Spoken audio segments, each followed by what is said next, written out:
Kevin Cassius, IFL TV, in association with MJ Marbella, Liverpool. Association with such and such. Association with Tony Bellew. If you want, for this interview, more than welcome to. Okay. Cleverly-Bellew 2, rematch is on. Yeah. It was an interesting press conference, full of, we'll say, insults. It's not insults, it's facts. Yeah. I only spoke facts, I didn't insult nobody. I'm just speaking cold, hard facts. Sometimes the truth hurts. Nathan seems to have admitted that his opponents at cruiserweight... Jesus Christ, Cougs, how could he not? No, I was just saying, he admitted in the press conference... Faced the kebab shop owner in the second one. The first one he faced the super middleweight. How can you dispute that? I mean, he's supposed to be a bright lad, isn't he? Intelligent. Couldn't actually say his opponents this weight the better than mine. And then he makes an excuse saying, I took time to grow into the cruiserweight division, but then after he says that, he then says, I'm the better athlete. It doesn't make sense.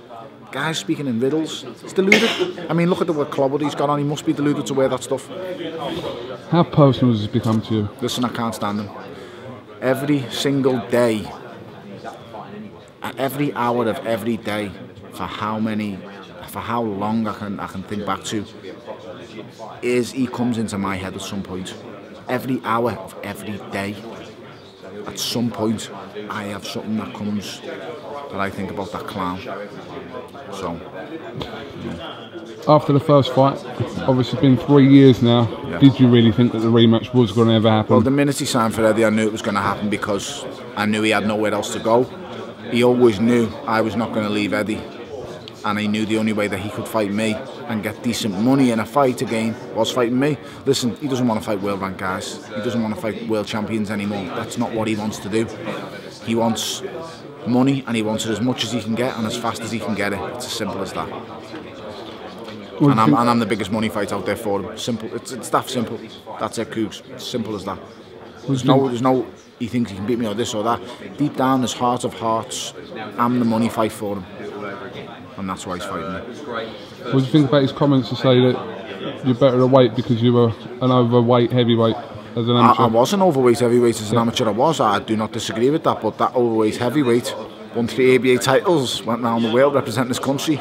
So I achieved far more than him as an amateur. But he's entitled to them comments, you know. Listen, I fully agree. I was a fat heavyweight as an amateur.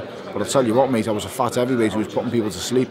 I think I'm the only guy in an ABA final who's put someone out for a good few minutes. I think I remember the John Lewis Dickinson fight. Just go back and watch me in the amateurs. Might have been fat, mate, but he could punch like a JCB truck. Simple as that. Made reference to the press conference about Cleverly going missing after his Kovalev defeat. Yeah, on the missing list he wasn't he? It took him months to find him. Is what it is. How much different is this fight going to be from the fight at light heavy? What can we take from the first fight? It was a close fight. Everyone knows it was. Could have scored it either way. That's the first time he's ever said it was a close fight. He's always said he didn't get out second gear and he beat me easy. So today was the first time he's actually dawned upon the truth and he spoke truthful matters. In the past, he hasn't done that. So, you know, I do now know that in the back of his mind there is some truth there finally.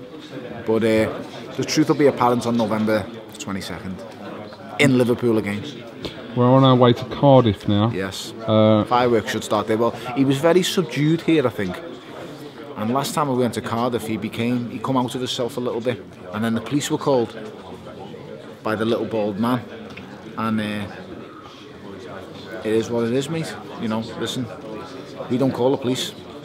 We just get on with things and do what we do. That's our game.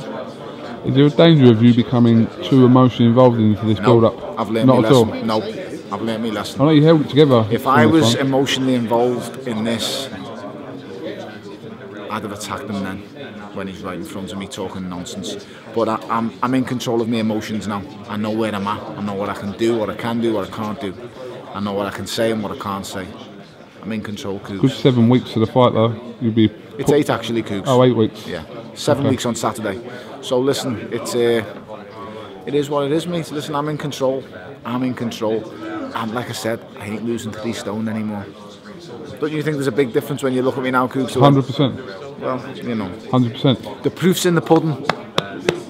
What are you expecting in Cardiff? Are you expecting them to be kind of like the reception he got here? I hope they do. Well, I think they were quite nice to him today, to be honest. Yeah. Oh, you feel it as it gets closer. You feel that the heat gets turned up. If you can't stand the heat, get out the kitchen. Simple as that. I deal with the heat well. I've been dealing with the heat my whole life, so I deal with the heat great. Alright, well listen, we'll see you in Cardiff for part 2 of this city tour. Part 2, Cook, is that what it is? Part It's like 2. the Hangover Part 2? Yeah. Happy days. Alright. See you there, Alan. Kim Cassius, Tony Bellew, IFL TV here in Liverpool. We'll see you in Cardiff.